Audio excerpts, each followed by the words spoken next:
Well, good morning. Welcome back. This is Leo Kane with Barrel Engineering and Inspection. I have hijacked Katrina's show for a second hour while she is in Austin. But as we learned last hour, she's watching from a distance or listening over the airwaves, and she'll have questions for us. And if we stray too far off topic, she will come in and not allow me to do this anymore. So I have my two close friends with me for the second hour.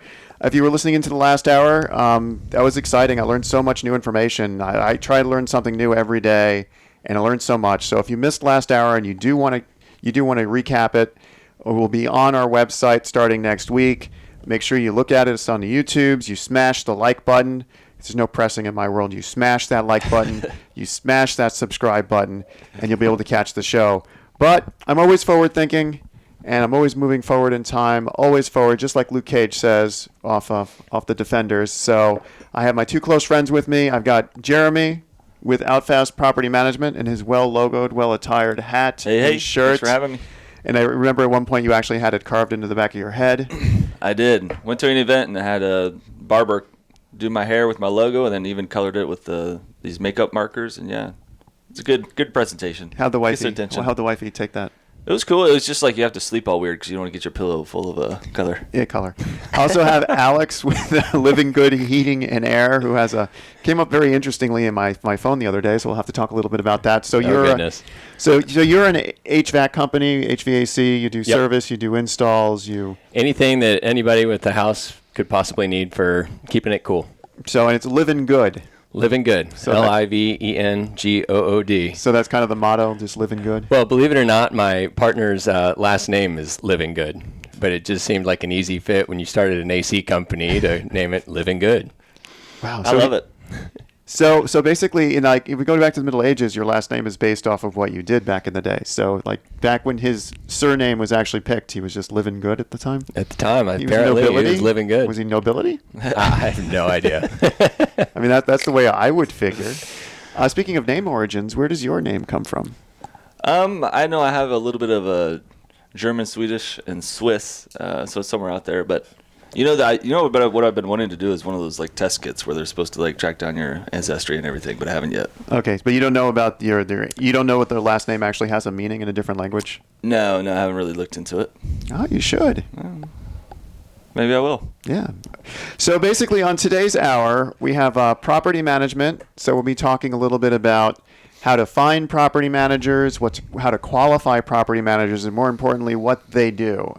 Now, I know last hour we were talking about community development districts and homeowner associations. That's not the type of property management that we're talking about.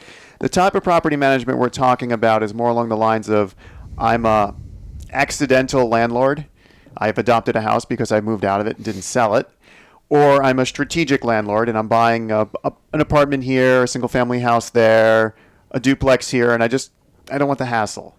So we're going to be talking a little bit about that. And because AC is one of the most important components of your rental, that and the roof. So I figured it was just natural to have Alex come in here and talk about how to get on a service contract, why you want to be on a service contract, and how to keep your AC longer so you can be living good. Exactly. Awesome. So let's start a little bit with background. I always like to give the listeners a little bit of taste on who you are, and why you're here. So let's start a little bit, Jeremy. How did you become a property manager? Yeah, so in 2013, I was living overseas when I was in the Marine Corps at the time, and did my first real estate investing deal from overseas with a friend of mine that was back here in the U.S. I kind of got my toes dipped into real estate, and I knew that I wanted to transition out of the military. So in 2015, I got just my normal real estate license and began doing some sales and stuff like that. But as I progressed and became, more interested in the investment side and coming to a lot of the networking meetings, I was continuing to understand more about rental properties and how that can create cash flow and generational wealth. So fast forward a couple years, and what's generational wealth? Well, like being able to pass down assets and things to your kids. Nice. So I was educating myself and started doing a little bit of property management for a couple of clients. And when we opened up Outfast Property Management, I really started to scale that up. So it came originally from wanting to understand how to interact with the own rental properties that I had, or my own personal goals and building my cash flow through rentals or apartment buildings. So now I have the capacity and the structure in place. So if I want to take down a building or do a joint venture with somebody, we're able to have the operations already set. So it's been a really cool learning experience for me. But really, you always want to prepare for when the market's not going to be good. And Alex can talk to this as well. But in real estate, a lot of it's just commission-based, right? So property management has allowed us to build in residual income, consistent cash flow. So if the market tanks or something like that and everything else slows down, we still have that dependability and income that someone would also experience if they had rental property. If they lose their job but they have some rentals, at least they can have some type of consistency as long as the tenants are paying the rent. Yeah, I mean, I've always loved that aspect of property management as a landlord. It's just you make money while you sleep. I mean, that's pretty much it's residual income. And the other nice thing is when the market is kind of on a downturn, which we're heading towards a cooling market now. So when the market's on a downturn, everyone's got to live somewhere. So if the market's depressed and people are losing their homes, they have to live somewhere. So renting becomes their only available option. Yeah, and it's already, just in the area, it's something that's just been increasing year over year, but will be even more so, especially in the certain price ranges. If people aren't able to afford their house, or they have to at least maybe move into a different type of rental property that's cheaper just because their income has changed. But it's all beneficial for us on the management side. Awesome. So let's switch it a little bit. Let's talk about Alex with Living Good Heating and Air. How did you get involved in? So Jay must have come up to you with this business idea because it's actually vice versa. Okay, so you had a business idea. So this was I'd say 11, 12 years ago. I came up to Jay. He was working at an AC company, and Jay's been a great friend of mine for a long time. And I said, look, we need to start an AC company. I was looking for something that was going to have, I love to use this term, an inelastic demand. Something that, when the markets are always cyclical, something's going to go up and down. What can we do that people are always going to need in the Florida market? And so I went to Jay and I said, Jay, we need to start a company. We talked about it. It wasn't the right time. And so let's fast forward about 11, 12 years. And then we decided, actually it was about 10 years when we started the company. And we decided, okay, now's the right time. Let's get this started. We really wanted to create a company that was based on quality of service, taking care of the customer. I mean, I know a lot of companies out there are trying to claim that, but we wanted to start something where every one of our customers has a very good feeling about when we leave that house, they feel well taken care of. They feel that the service techs were clean, respectable. They left the place in a better condition than when they found it. And ultimately, I feel that in times when the markets do go up and do go down, we do live in the state of Florida. You are not required to have AC in your house, but you're going to have AC in your house. You're actually required to have heat in your house, which is amazing, comical to me. But for that 1 week a year, you need it, though. You need it. You need heat. But we wanted to, set up just a high level of service so that, even if the market does turn, that people are still going to want to get their ACs fixed. They may not be able to replace the unit, but and that's where Jay comes in. I mean, Jay is an absolute wizard about being able to come in and kickstart just about any unit that he touches his hands on. But when he comes to me or he goes to the client and says, it's toast, then that unit is, we do have to condemn that unit. But it really plays well with our property managers because we can get in there, we can chat with the property managers, we can give them a very honest overview as to the expected the life. How many years can they expect out of that particular unit, and really to start preparing for capital improvement.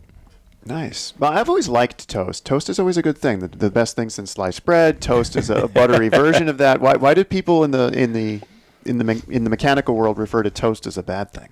Well, maybe it's just burn up. There's only one thing left that you can do with it. It's true. Too toasted. So it's not toast, it's toasted. It's highly toasted, yeah. Highly toasted. So that little noise we just heard means we have about a minute till we're heading into our first break. So you were listening to Tampa Home Talk. I'm Leo Kane from Barrel Engineering and Inspection. When we come back, I'm going to have a 2-minute insurance tip of the week for you from Adam Talley.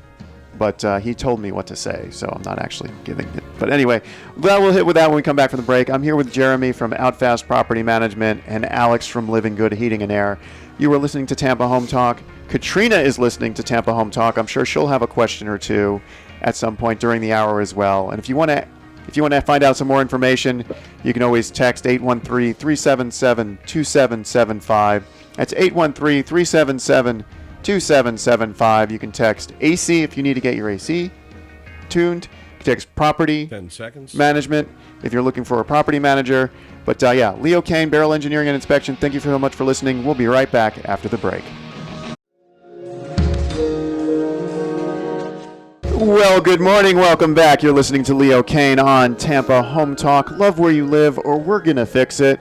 Joined with Jeremy from Outfast Property Management and Alex from Living Good Heating and Air. So I'm going to take a moment to do Adam Talley's 2-minute insurance tip of the week. And it's important to have homeowners insurance. You never know when disaster is going to strike. And as Adam likes to talk about on different occasions, you have different types of insurance. So if you are using a property manager and you have a tenant in your unit, you need to have a different insurance policy than if it's just you living in the home. So when you make the switch over to someone like Jeremy for property management because you're no longer living in your home, make sure you have someone like Adam on your side to get your insurances in order so you're covered in the case of an event. If you don't switch over your insurance policy and there's an event, like your tenant throws a party and a deck collapses, or your tenant leaves the water heater, explodes, that won't be covered under a normal policy because it was the tenant and not the homeowner, because you are materially different than what you told the insurance company. So it's very important. Adam Talley says it every week. Make sure you have the right policy in place for your property, your boat, your car, your gun collection, whatever it is. Make sure you have the right policy in place. Call Adam. You can contact him at 813-377-2775. That's 813-377-2775. He'll get you hooked up correctly on the insurance. Adam Talley without Talley Insurance. Now back to us about keeping your property in place. When you're transferring a property over from single family house or condo apartment to one of your rentals, do you have a checklist like that, going through and make sure all these things are transferred from homeowner to entity if they form a business, or getting their insurances all in order? Is that part of your master checklist? Yeah, actually, it's on the front end. The two documents we use is the management agreement, which outlines the roles and responsibilities of both parties. But the second document that we collect has a lot of those questions in it.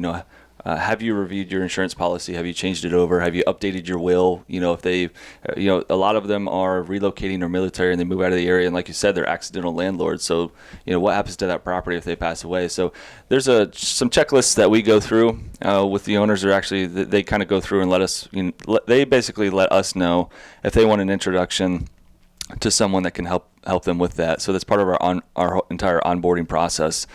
So once they're in the property, that's all done on the front end, so that we kind of clear it up front, and then from there we just are setting the property and the tenants up to be under our management. But we also have information that we collect either from the owner or from the previous management company to make sure we get all the documentation properly transferred. And that's one of the biggest headaches we deal with, is trying to get all the copies of the maintenance reports and inspections and tenant ledgers and all this stuff from other management companies to make sure it's a smooth transition. But then also when the tenants leave and you're doing security deposit stuff, that you're appropriately itemizing their deposit and not taking a portion of it for something that they didn't do.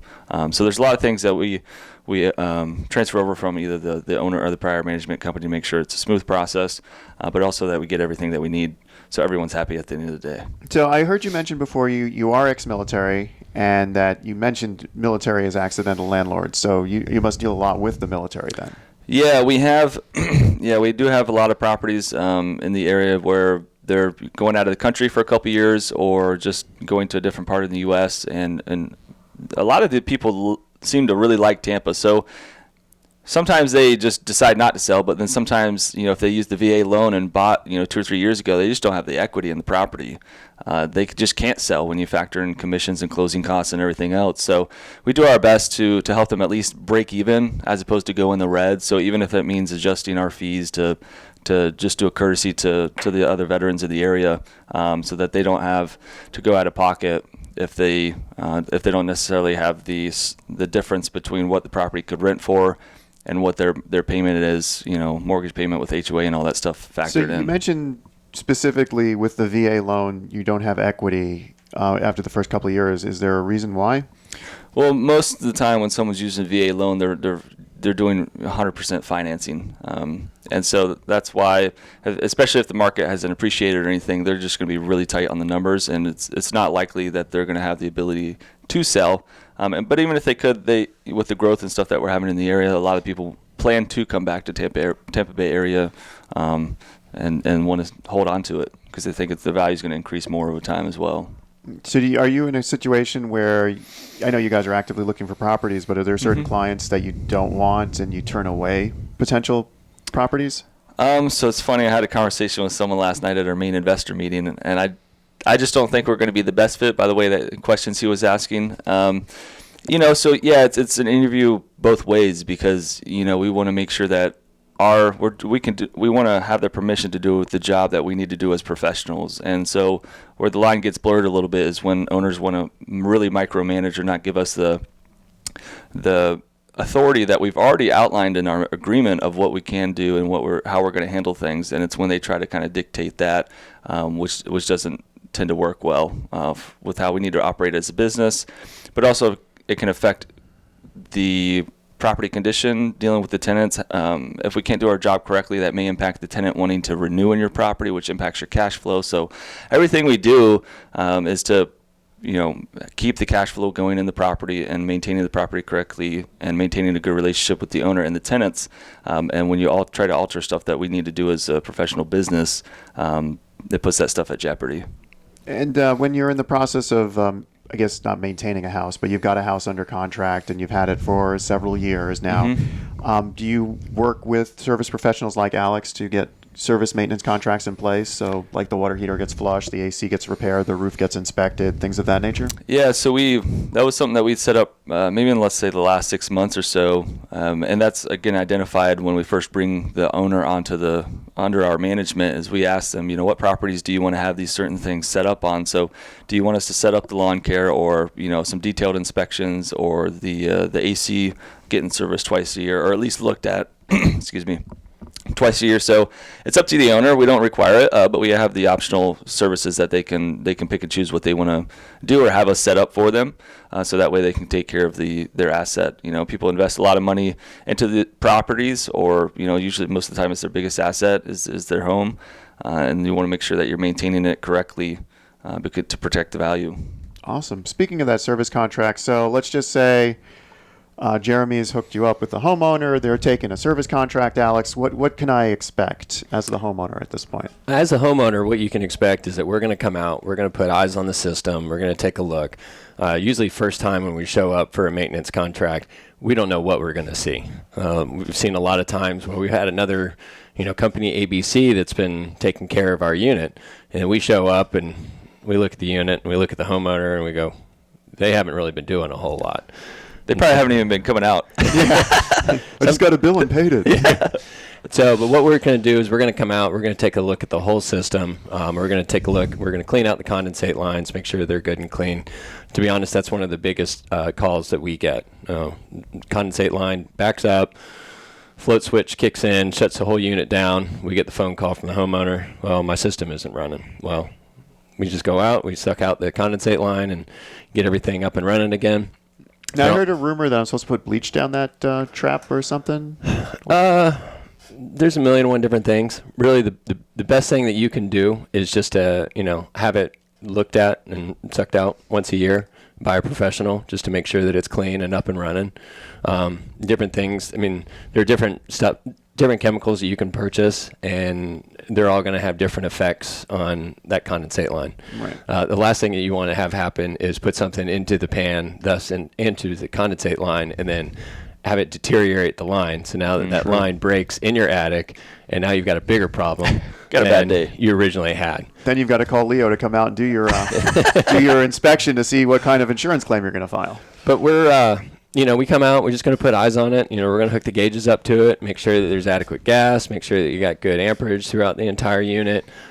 Take a look at the belt, take a look at the different fan coils, and really just give you an overview as to what the unit is, and then really try and put together any kind of game plan if we anticipate that there may be some kind of repairs at some point in the future.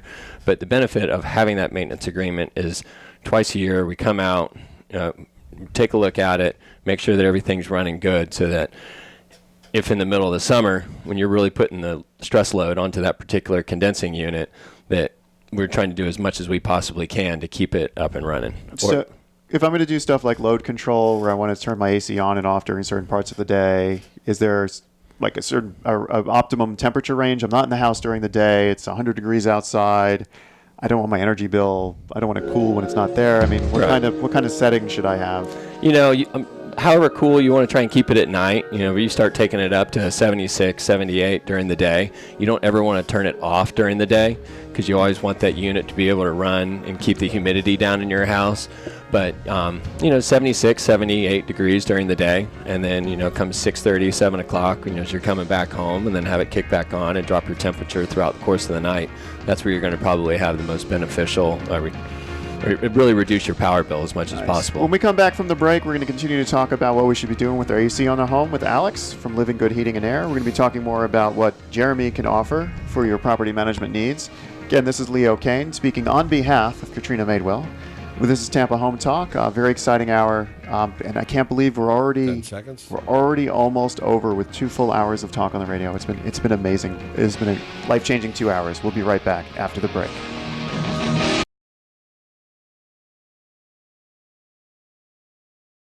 Welcome back. You're listening to Tampa Home Talk. My name is Leo Kane. I'm your host for the hour from Beryl Engineering and Inspection, handling all your structural engineering and home inspection needs, as you can tell from my commercials, which kick in immediately after the segment, so you think I'm come right back, even though that was just all pre-recorded.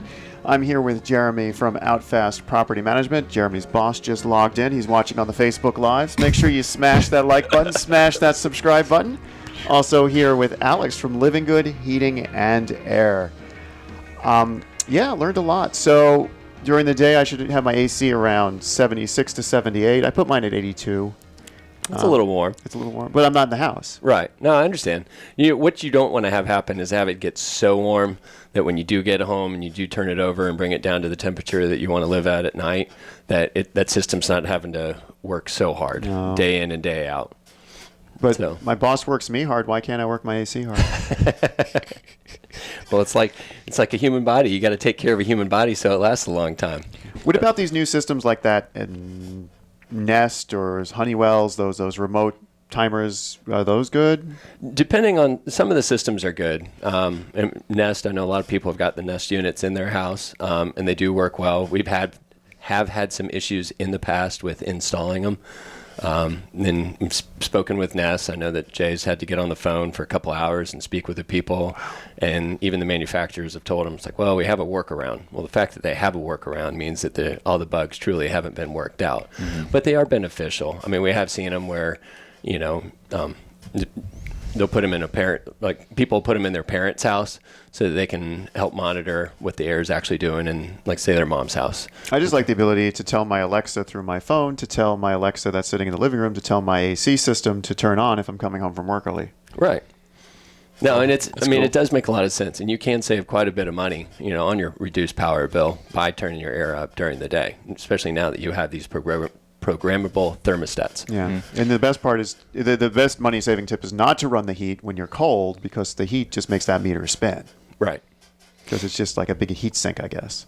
Well, most of the people in Florida, they're just going to have a heat strip or auxiliary heat. They're not having a real...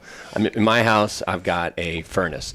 So it's on gas. So when the heat kicks on, you know that the heat kicks on. But for most of the people, it's just auxiliary heat. So you're on a furnace? I'm just imagining like this old hearth where you put wood in. So it is a big steel box that sits in my attic. When I moved into my house and I called Jay and I said, Jay, hey, I need a new unit because this thing's old. And he looks at me and he goes, let's get you a new condenser. But that furnace box that you've got up in your attic, you don't want to replace. Nice. That is a beast, and it will run forever. You just have to take care of it. Oh wow! So you've got something like out of the movies type furnace setup. Yeah, big scary machine that when it kicks on, you know it, but it gives good heat throughout the house. Do you get the black smoke coming through the? No. So this was an interesting sidebar story. So when we were talking last night about you coming on the show, I texted you, and then you texted me back, and it said you were a quail rancher. What was up with that? So I am a rancher. That would explain the furnace box.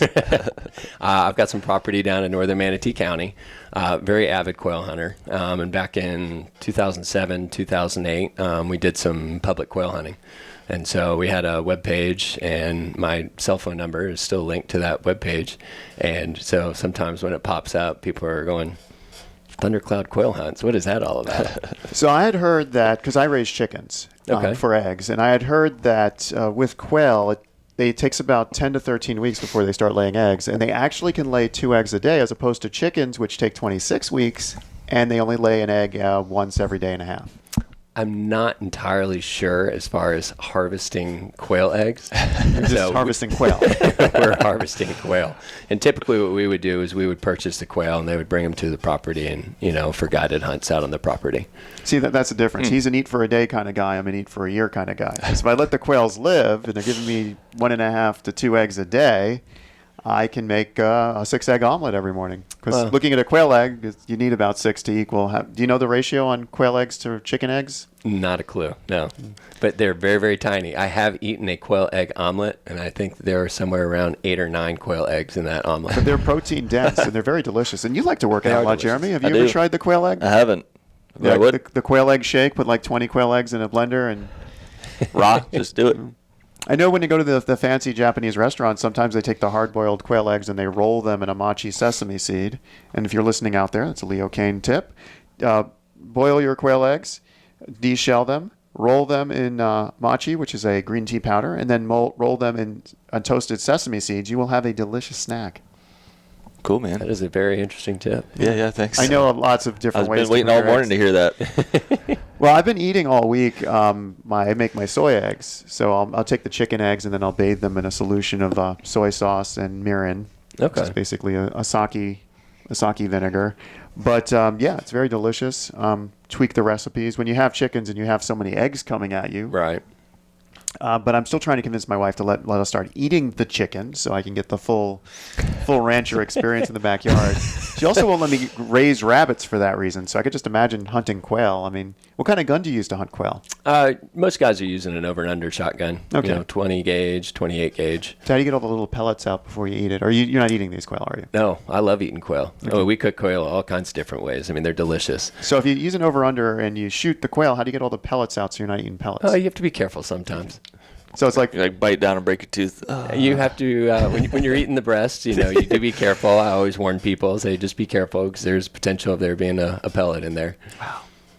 It's not lead, is it? It is lead. So wow. You don't have to worry. Oh wow. Don't hurt too much. Yeah.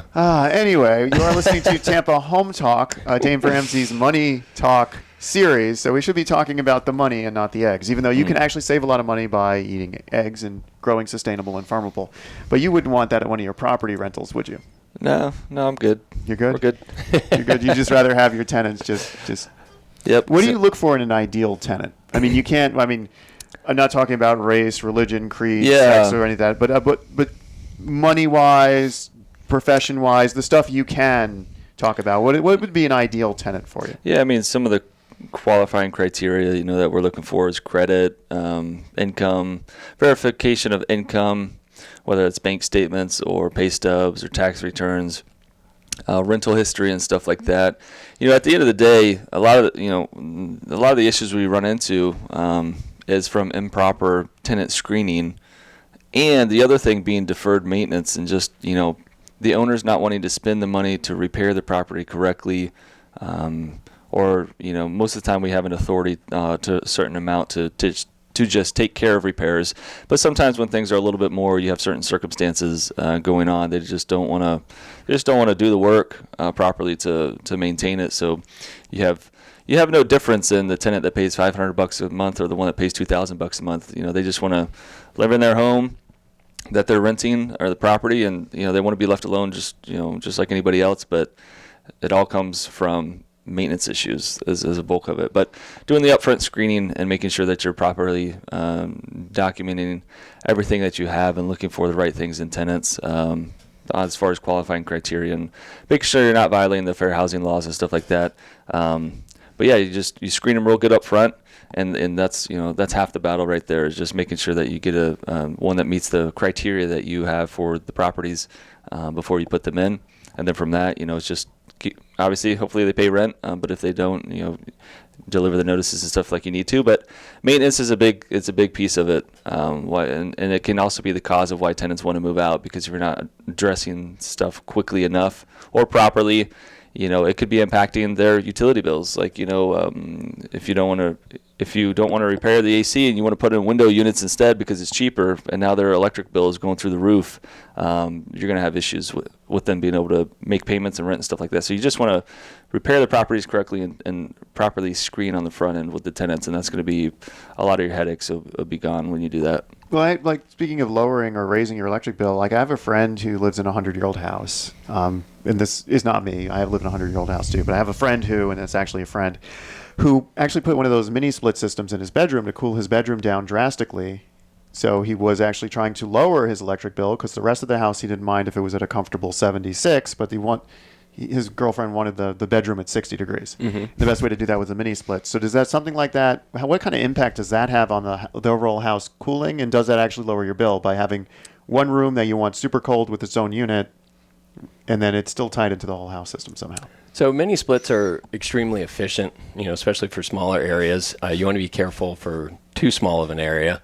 But you got to understand that you do have another unit that is drawing electricity and is going to be working hard to get, that unit to cool way down. Now, it's going to be much more efficient than, say, like a window shaker unit. But, really the biggest thing to maintain the overall temperature in the house is to make sure that your vents are good and tight. I mean, you can call TECO and they'll come out and do an energy audit, and they may even give you a credit or a coupon to make certain improvements to your system. I mean, I also live in a 100-degree house, or a 100-year-old house, and, the big joke with Jay is when he pulls up, I think you can visibly see my house respirate because it's so inefficient. But when you have 100-year-old windows that they won't let you replace, there's not a whole lot that you can do unless you're going to. But really, those houses were built to breathe. I mean, a lot of these newer constructions are so airtight that there are, further construction issues that arise just because things are so tight. If you just get the slightest amount of moisture within the walls, now you've got a huge mold problem. And so, I've got a mother-in-law suite out back. I've considered putting not a window shaker unit, a mini split, but it's such a small space that Jay said, look, we can put one in, but it's really not going to run efficiently. So if you've got somebody that's got a large enough space that they need to cool, then a mini split option is a really good option. And I think adding ceiling fans to your bedrooms can help a lot on not having to have it as cool and cranking on the AC, but then also making sure your ducts are routing properly. Because I know you guys went over to Rob's house, and his master was the hottest in the room, and it was just fiddling something with the duct work to make sure it was routing properly. And he probably was having his AC cranked down just to kind of correct the problem, but it wasn't the root of the problem. Right. And so just making some of those efficiencies within the property. I mean, we've shown up to properties and, you get a group that throws in, the spider network of, the duct in the attic, and then something happens where, you get something that's pinched. Well, maybe maybe those runs weren't hung properly, so the air doesn't have an opportunity to flow efficiently to really keep that cool. So how it was designed, it's really not how it's actually running. Wow. So, yeah, just learning so much. So you guys will replace ductwork, too, if it needs to be done? Anything having to do with AC in a home. Okay. So we do a lot of duct inspection, and we can show up and make sure that everything's running efficiently. See, speaking of efficiency, I do so many inspections for residential home inspection where someone's got the SEER 16, 17 unit. They have the old brown duct in the attic. It's just... Yep. So probably they should need to update their duct at that point? The ductwork is just as important as the unit itself. Mm-hmm. I mean, you can have a 20-plus SEER unit downstairs to try and run, but if you don't have the system to run along with it, or the vent work and everything else to maintain that efficiency, you're wasting your money. Speaking of efficiency, we're coming up on our last break, so very efficiently roll right into that. 813-377-2775, and we'll be back right after the break. You're listening to Tampa Home Talk. Well, good morning. Welcome back. This is Tampa Home Talk. I am not Katrina Madewell. I am Leo Kane with Barrel Engineering and Inspection. You've been listening to us on the air now for 2 hours. I thank you for taking a piece of your morning to listen to us. Make sure you find us on YouTube. Smash that subscribe button. Smash the like button. We were only able to do this through the number of likes that we receive and the listeners that fill out these little Nielsen forms. So we're so thankful that we have an active listener base. We're very happy to have you guys on board. The Facebook Livers, thank you so much, Jeremy, for sharing your Facebook Livers with us today. Exciting time. So during the break, we always have some interesting conversations, and we got into a little bit of horror stories. So I always love talking horror stories. You used to hear things gone wrong. It's like when tragedy strikes, dun dun dun. So Alex, you must have a good horror story. I mean, we see it across the board. You know, I think one of my favorites is Jeremy will get a new house. He wants us to show up and check out and get up and running, and we'll show up, and there'll either be a air filter that is just so black, encrusted, and caked on, the air filter is about to be sucked into the unit, or there's no air filter at all, which is just about the worst thing that you can do. And I mean, when some of these houses, and you got to get up into these older homes, and there's no telling what's up there. I mean, you can see rats have chewed through some vents on some of the people we've had to make repairs at. You never know what you're going to find. And Jeremy and I have spoken at great length over how are we able to convince tenants to change their air filters to keep that system up and running as efficiently as it can. And we have yet to come up with a way. So, I mean, we've seen them where you try and leave the filters with them, and the filters will actually just stack up, and the tenants just won't put it in because they're either not thinking about it or they're not doing it, just don't care, don't want to do it. And some tenants at the end of the day just, well, I'm renting the place. I don't need to concern about it. Mm. Ouch. What about you on horror stories? I mean, that sounded painful to just hear what he just said. That was more like depressing segment of Tampa Home Talk. Well, I mean, we had one unit that Jay worked on, just in regards to the AC side of things, and the AC, the air handler was right above the hot water heater and was dripping down, and then caused the hot water heater to go bad, and then that was leaking also. So then it was getting into the flooring, under the flooring, and then it's like an older laminate. So then the laminate starts to bubble, and then that starts to drip down into the unit that's below it because it's a condo. So you have all these issues that are arising from just a simple, AC HVAC thing going on, and it's causing damage somewhere else. So I mean, at the end of the day, you're looking at a couple $1,000s to replace all the equipment, rip up the flooring. Now you got mold under there or potential mold, and yeah, it's just a bad day. And then you got to deal with the owner below you that wants to be reimbursed for the water dripping into their ceiling and all this other nonsense. So that's what we deal with on behalf of the owner. And that's why you need to call Adam Talley with Talley Insurance to make sure you're covered. So how can you guys deal with your problem tenants who aren't doing any sort of maintenance on the houses? Do you guys do periodic inspections? Do you forcefully change the filters, or what do you do with so I think so the lease should clearly outline what's their responsibility and potential penalties for not doing stuff that they're supposed to do. But yeah, just getting in and doing inspections, or if your handyman's there to fix something else in the unit, have them check their filters, or have them do a little inspection while they're there, or take some just general photos of the unit. So it's not technically really a formal inspection, but it's still getting eyes on the property, right? So utilizing your vendors or people that you're working with to help out with that sort of thing is going to go a long way. And you can look for additional things that are in the property that maybe shouldn't be. If they notice that there's a pet there and they're technically not supposed to have a pet on the property, it's an easy way for them to just take a look at it while they're there anyways. And the tenants may not be thinking about that sort of thing because they think it's just a vendor that's coming in, not that they're actually going to be taking a second look around for the owner or for the management company as well. So, that helps a lot. I mean, I know that whenever we show up to one of Jeremy's properties or any of the property managers' properties, we put together a full report over what we see just specifically on the AC unit. But then we also, if there are issues, we'll contact the property manager directly and say, hey, this is something to keep an eye out for. Okay, so if we're interested in having I'm an accidental landlord or I'm an intentional landlord because I like to buy multiple properties, text the word property management to 813-377-2775. That's 813-377-2775. We'll get you hooked up with Jeremy. Now, Now, I know as a service company with AC, you're going to be localized. So what is your boundaries? Where do you like to play in? We take care of all of Pinellas, Western, Central, Hillsborough.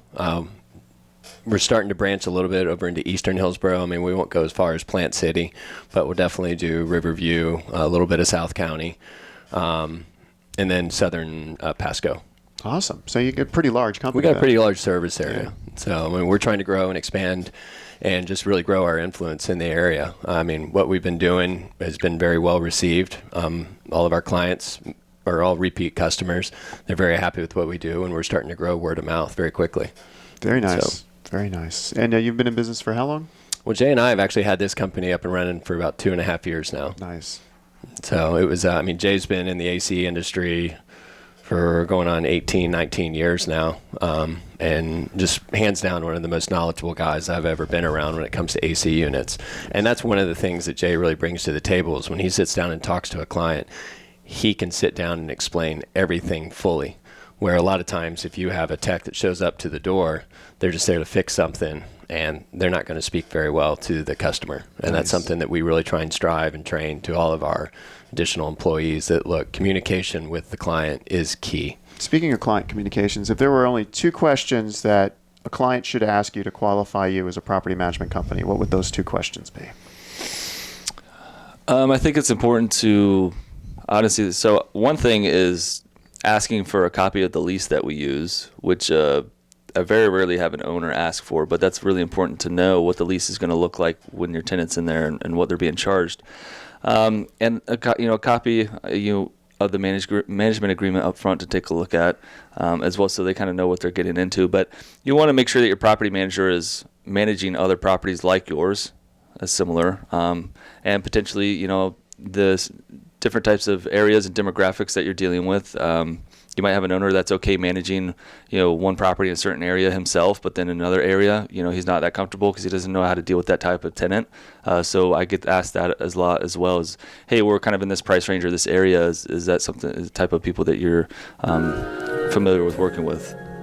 Awesome. Well, that music that's queuing in means we're almost out of time. We've got 1 minute left. Thank you guys so much for coming in today. I learned a lot. I always learn a lot when we have our guests on the show. I feel like I get even closer to my friends and now know where to go quail hunting.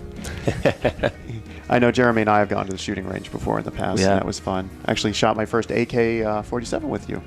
That's it. We all need to get together, go shoot some sporting clays at some point soon. That'll be fun. So you're listening to Tampa Home Talk again. Thank you so much for listening, audience. Make sure you smash the like button, smash the subscribe button. Make sure you call us at our 813-377-2775. We will get you hooked up with as many of the people here that you had if you want to get more information about Gary Joyner, Mike Fasano from last hour, Jeremy or Alex from this hour. Katrina will be back next week. I'll be kicked off the air by then. So thank you so much for letting me hijack the show. Tampa Home Talk, love where you live, or we're going to fix it. Thank you.